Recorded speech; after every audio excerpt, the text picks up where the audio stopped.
Do you like compact keyboards, but you miss out on the number pad? Well, this keyboard might be for you. Hey everyone, I'm Jake from GoMK, and today we have a really cool keyboard for you. It's the SK71.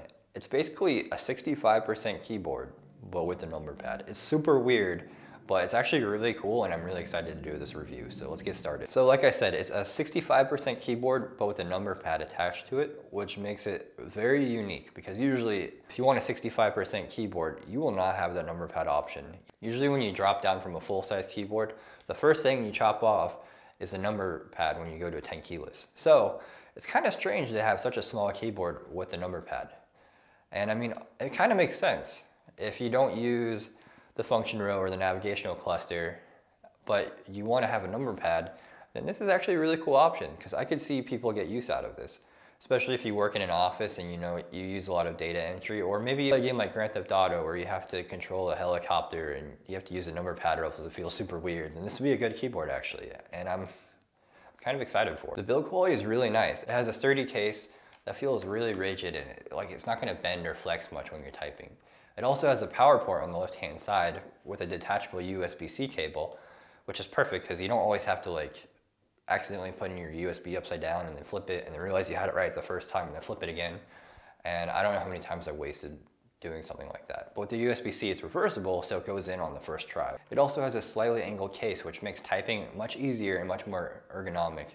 And it feels much better on the wrist too. I don't usually like keyboards that are perfectly flat. That always feels a little weird, like you have to lift your elbows up and type like that. So angled is always better. There's also no adjustable kickstand, so you can't angle the keyboard extra if you want to. Personally, I never do, but for some people I know they like having max angle when they type because it lets them see the keycaps in their hands when they're typing. So if they're not comfortable, typing without looking, then having the kickstands can help a lot. It's a balance of white, gray, and red, which all complement each other really well. The sub-legends also have some blue to them as well, so it's kind of like a 4 or 5 color design even if you count the legends. There's also multiple sub-legends, so you have your normal top layer and your secondary layer, but then if you hold FN, you also have those two as well. So technically a key can use up to 4, which gets a little strange, but I'll get into that later. The keycaps are PBT, which means they're going to last much longer than ABS, and they're going to feel a little bit more rough on top. So I really like that texture. I don't really like having the top be really smooth. It also helps if you have oil on your fingers or just a little bit of sweat or something. On ABS keycaps, the standard type, it'll get shiny and kind of gross looking. But with these ones, it won't happen. It will just have that sort of matte look to it instead of shiny. The profile is also uniform. Typically, keycaps have an angled profile to them, but these ones are all the same height, which makes it a little strange at first, but then you get used to it. I would say having a sculpted keycap profile is usually better because you don't have to stretch your fingers as far when typing or gaming. It comes down to personal preference mostly. I usually prefer OEM or cherry profile, and that's usually the most comfortable for typing and gaming, but this one's not bad. It's called GSA profile, which is similar to XDA. They're very similar. You just have to sort of look at it and get an idea for how it looks, translate that into seeing if you'd like it or not. The keyboard also has Rgb lighting, which is really nice, but keycaps aren't shine through, so the Rgb doesn't shine through the keycaps. They just shine through the side. If you like to game at night or something, it's kind of hard to see the keycaps. Usually the lights will illuminate the legend, but with this, you don't really get that effect. Instead, it's just like an underlighting under the keycaps, if that makes sense. So the switches are Gateron optical, and they're also hot swappable. So that means that you can swap out the switches just by yanking them out and putting a new one in. So you can try out a bunch of different optical switches and see which ones you like the most.